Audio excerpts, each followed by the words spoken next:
Halo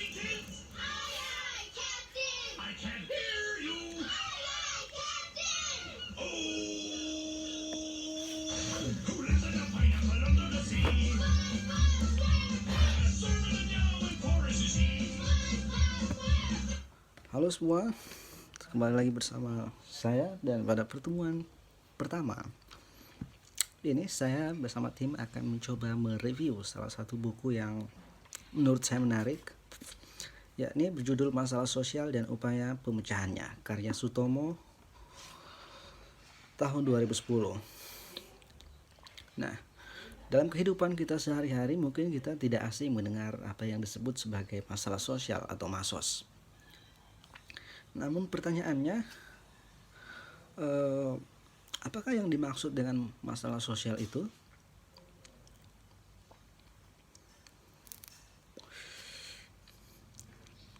Fenomena yang disebut sebagai masalah sosial seringkali dianggap sebagai kondisi yang dapat menghambat perwujudan kesejahteraan sosial. Oleh sebab itu, masalah sosial sering disebut sebagai kondisi yang tidak diharapkan. Dengan demikian, kemunculannya selalu mendorong tindakan untuk melakukan perubahan dan perbaikan. Realitas yang tidak diharapkan kemudian mendorong dilakukannya perubahan dan perbaikan, itulah yang menjadi inspirasi dilakukan kajian dalam studi tentang masalah sosial. Dalam kaitannya dalam buku ini, dalam studi masalah sosial, setidaknya ada beberapa tahap yang dilakukan. Yang pertama adalah tahap identifikasi, lalu yang kedua adalah tahap diagnosis, dan ketiga adalah tahap treatment atau tahap pemecahan masalah. Nah, dalam buku ini juga disajikan beberapa teori dan juga perspektif yang dipakai dalam studi masalah sosial. Adapun tahap-tahap penanganan masalah sosial dan teori serta perspektif yang ada di dalam buku ini, saya akan coba bahas dalam kesempatan kali ini secara ringkas namun padat. Dan jika saja kalau ada pertanyaan dari teman-teman, maka pertanyaan itu boleh langsung komentari di kolom komentar. Nah, salah satu persoalan penting yang terjadi dalam perdebatan studi masalah sosial adalah persoalan definisi. Karena sejauh ini, meskipun tidak kurang usaha untuk mendefinisikan masalah sosial secara universal, namun sampai sekarang belum satupun pakar atau ahli bersepakat dengan adanya definisi tunggal atau universal tentang definisi masalah sosial.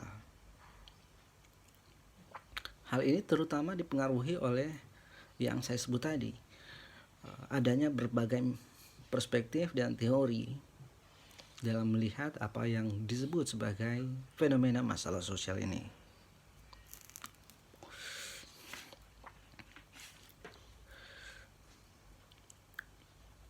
Walaupun begitu, betapapun sulitnya untuk menghadapi ini, studi masalah sosial telah mencoba untuk memberikan rumusan yang bersifat umum tentang fenomena masalah sosial. Barangkali memang tidak sepenuhnya terbebas dari subjektivitas. Akan tetapi dengan melakukan perumusan pada tingkat abstraksi tertentu, diharapkan dapat dilihat prinsip yang lebih objektif dan universal yang mampu meliputi berbagai dimensi yang terkandung dalam fenomena yang diklasifikasikan sebagai masalah sosial tersebut. Parilo misalnya 1987 halaman 14 menyatakan bahwa pengertian masalah sosial mengandung 4 komponen. Dengan demikian, suatu situasi atau kondisi sosial dapat disebut sebagai masalah sosial apabila terlihat indikasi keberadaan 4 unsur tadi. Keempat unsur atau komponen tersebut adalah: pertama, kondisi yang merupakan masalah sosial haruslah merupakan kondisi yang bertahan untuk suatu periode waktu tertentu. Kondisi yang dianggap sebagai masalah sosial, tetapi dalam waktu singkat kemudian sudah hilang, dengan sendirinya tidak masuk sebagai masalah sosial. Kemudian yang kedua, menurut Parilo, apa yang disebut masalah sosial itu harus dirasakan, dapat menyebabkan berbagai kerugian fisik atau non-fisik, baik pada level individu maupun masyarakat. Lalu selanjutnya, masalah sosial merupakan pelanggaran terhadap nilai-nilai atau standar sosial dari suatu atau beberapa sendi kehidupan masyarakat.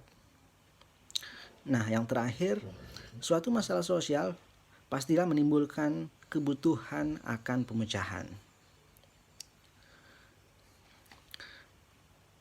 Sementara itu pendapat lain misalnya kita bisa lihat dari Rapp dan Zelnick tahun 1964 yang menyatakan bahwa tidak semua masalah dalam kehidupan manusia merupakan masalah sosial. Masalah sosial pada dasarnya adalah masalah yang terjadi di dalam antarhubungan masyarakat. Sebagai ilustrasi misalnya, bahwa masalah kekeringan pada dasarnya bukan masalah sosial. Kondisi itu dapat menjadi masalah sosial apabila kemudian dapat mempengaruhi proses relasi sosial. Nah, sedikit meluruskan bahwa masalah kekeringan tadi dapat dianggap sebagai salah satu bencana alam. Tetapi bencana alam itu sendiri sebagai sesuatu yang terjadi secara alami belum bisa diklasifikasikan sebagai masalah sosial, terkecuali persoalan itu merembet dan mempengaruhi bagaimana proses relasi sosial.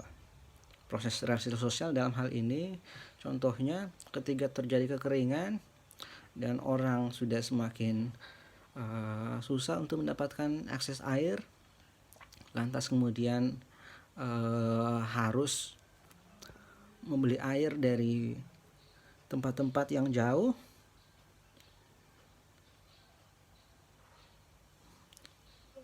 Namun di samping itu keadaan ekonomi masyarakat di sana tergolong susah. Nah, itu saya kira bisa menjadi persoalan yang bisa dianggap sebagai masalah sosial. Nah, oleh karena itu penekanannya bahwa tidak semua persoalan di dalam kehidupan masyarakat itu bisa dikatakan sebagai masalah sosial. Contoh lain misalnya ketika seseorang itu mempunyai masalah dengan temannya, pacarnya, atau siapanya. Nah, persoalan itu bisa dianggap sebagai persoalan personal dan bukan masalah sosial. Berkecuali ketika persoalannya itu merembet dan mempengaruhi relasi sosial atau berimbas kepada masyarakat yang luas, yang jumlahnya bukan hanya 1-2 orang saja, maka itu mungkin bisa dianggap sebagai masalah sosial.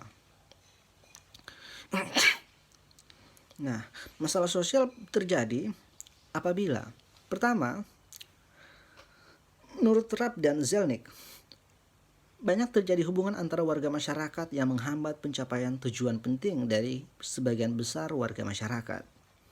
Lalu kedua, organisasi sosial menghadapi ancaman serius karena ketidakmampuan mengatur hubungan antara warga.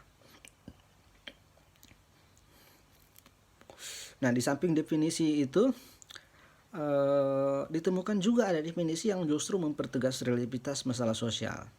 Walaupun gejalanya sudah berlangsung cukup lama, baru disebut sebagai masalah sosial apabila dinyatakan sebagai suatu masalah oleh masyarakat. Sebagai ilustrasi misalnya, masalah sosial bisa bersifat relatif, dapat dilihat dari kenyataan bahwa gejala dan kondisi tertentu yang dalam suatu masyarakat dianggap dan dinyatakan sebagai masalah, gejala dan kondisi yang sama dalam masyarakat lain belum tentu dianggap dan dinyatakan sebagai masalah sosial. Oleh karena itu, definisi masalah sosial yang mencoba mengakomodasi adanya relativitas seperti itu antara lain dikemukakan oleh Weinberg 1981. Menurut Weinberg, masalah sosial adalah situasi yang dinyatakan sebagai suatu yang bertentangan dengan nilai oleh warga masyarakat yang cukup signifikan, di mana mereka sepakat dibutuhkannya suatu tindakan untuk mengubah situasi tersebut. Dari definisi itu kemudian dapat diidentifikasi setidaknya terdapat 3 unsur penting, yaitu pertama adalah situasi yang dinyatakan, bahwa setiap yang disebut masalah sosial itu harus dinyatakan atau diakui sebagai sebuah masalah oleh masyarakat. Sebab suatu masalah terhadap suatu masyarakat boleh jadi masalah yang sama tidak dianggap masalah oleh masyarakat lain. Lalu kedua adalah warga masyarakat yang signifikan. Nah, ini artinya bahwa apapun yang disebut masalah sosial melibatkan warga masyarakat yang signifikan, bukan cuma 1 atau 2 orang saja. Lalu yang terakhir bahwa kebutuhan akan tindakan pemecahan masalah. Nah, definisi yang terakhir ini saya kira hampir disepakati oleh banyak ahli, bahwa setiap masalah sosial itu membutuhkan adanya suatu tindakan pemecahan masalah atau treatment. Dari unsur-unsur tadi dapat dikatakan bahwa agar dinyatakan sebagai masalah sosial, suatu gejala harus didefinisikan dan diidentifikasi sebagai masalah oleh masyarakat. Saya kira cukup 3. Di samping ketiga tadi itu sebenarnya masih banyak para pakar yang mendefinisikan masalah sosial. Namun saja dalam kesempatan kali ini saya akan mengambil 3 saja sebagai contoh. Nah, seperti yang saya sebutkan sebelumnya bahwa dalam studi masalah sosial dikenal 3 teori besar, di mana teori-teori itu masing-masing mempunyai perspektif. Sebagai misal, teori fungsional struktural melahirkan perspektif patologi sosial, disorganisasi sosial, perilaku menyimpang. Sementara itu, teori konflik mengembangkan perspektif konflik nilai dan institusional. Dan terakhir, teori tentang interaksionalisme simbolik melahirkan perspektif yang disebut perspektif labeling. Nah, ketiga perspektif ini kita akan bahas pada pertemuan selanjutnya. Oleh karena itu, jangan kemana-mana, tetap menyaksikan channel ini. Dan kalau misalnya Anda tertarik, silahkan subscribe. Terima kasih, kita akan berjumpa lagi pada pertemuan selanjutnya.